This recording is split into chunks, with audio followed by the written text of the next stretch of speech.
What happened? Did you guys get married?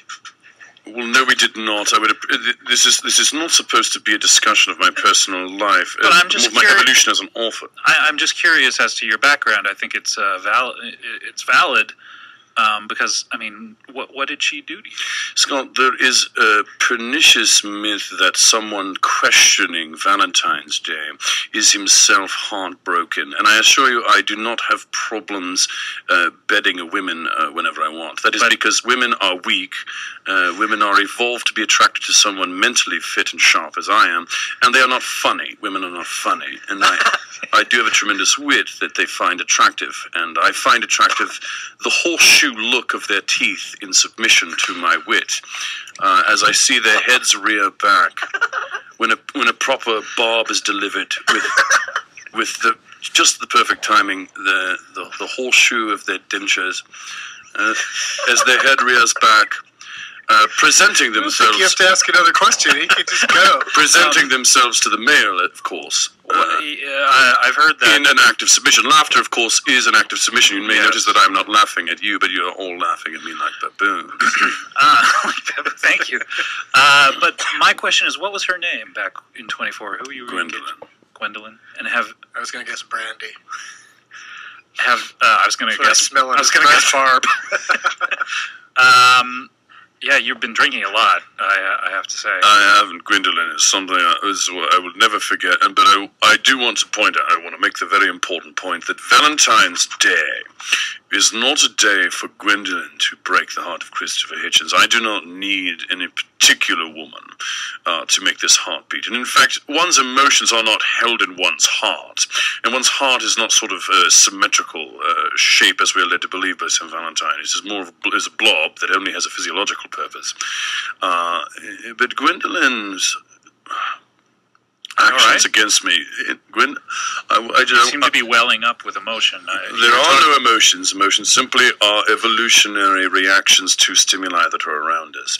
And the stimulus that I see around me, that I saw when I was 24 with Gwendolyn, was my erstwhile fiancée. Was one of a cunt, was one of... Wait, hold on. First of all, if you're going to say that word, I mean, you can't say that word. I'd prefer you see that shit. And... Cretin, please. Yes, and I will not be censored. I will not be censored unless you wish to enter Indy 103.1 into the ranks of the Gestapo and Islamofascism. Mr. Hitchens, she hurt you, didn't she? Of course she hurt me. She hurt all of civilization, just like every woman has ever hurt all of us Hitchens, in a universal sense. Gwendolyn, is she out there still? She may be. I have made efforts to distance myself from her, but she may be indeed out there. You need to go to her. I do. The last thing I want to do right now is to reunite with someone whose vaginal region smells the way hers did, of a saccharine sweetness. I prefer my labias, and I do have a taste. I do have a taste for the female parts, and I prefer them to taste sort of acerbic or vinegary, as opposed to the saccharine smell of someone who is sweetened by a false sort of celebration of love. Valentine's Day is Sunday, and what would be more romantic, as I learned on Parks and Rec last night, written by Harris Whittles, than going to the woman that broke your heart? Well, I would not be going back to her. I've bedded many women since then.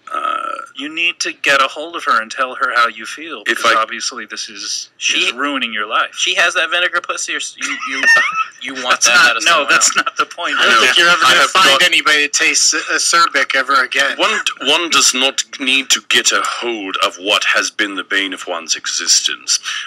This woman, I assure you, I've distanced myself from. I have bedded many, many women. I need no help in that. Yeah. My ideal Valentine's Day, though, if that is what you would like to discuss, and I do in the appendix to my book, describe what a proper modern celebration of Valentine's Day would be. He's crying. There are tears coming down Mr. Hitchens' face. If I make him, I do not appreciate you selling me out on the radio. This is a medium that is not visual, and I would say fuck you, and I would say to your audience, all of your downloaders of your podcast, fuck all of you. I would want to continue to talk about what the ideal Valentine's Day... I'm getting the sense that you don't mean any of those nasty words that you're saying. I think that you're a human filled with love, and you're just a soul that's crying out to be needed. Yes, perhaps you've written too many scripts for television, Mr. Orkman, because there is... I would say no, I have not. I think he needs a hug from someone we could convince to give him a hug. Yeah, the last thing I need is none of us want to volunteer. Maybe intern Doug Jeff. It's so wet. Valentine's Day all wet. ought to be spent in hunting women, hunting animals, celebrating outside a fire pit. You need to hunt for some Kleenex to wipe those tears away, is what you need. He needs to stop looking at my date book, because I have all 3 of those things on my agenda for Sunday. If you seriously would like to stick to the accusation that I am weeping here on your radio program, which I would strenuously deny I am not, if you wish to stick with that accusation, I would invite you to waterboard me. I would say we should get a bottle right now. No. And we should lay me down. I will lay down right here and right now, and you can waterboard me.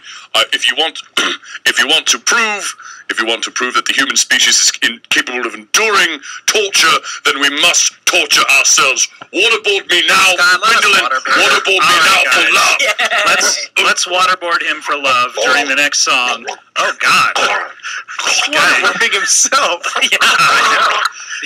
Put something out of a flask. Mother Teresa's a cunt. All right, let's go to a song.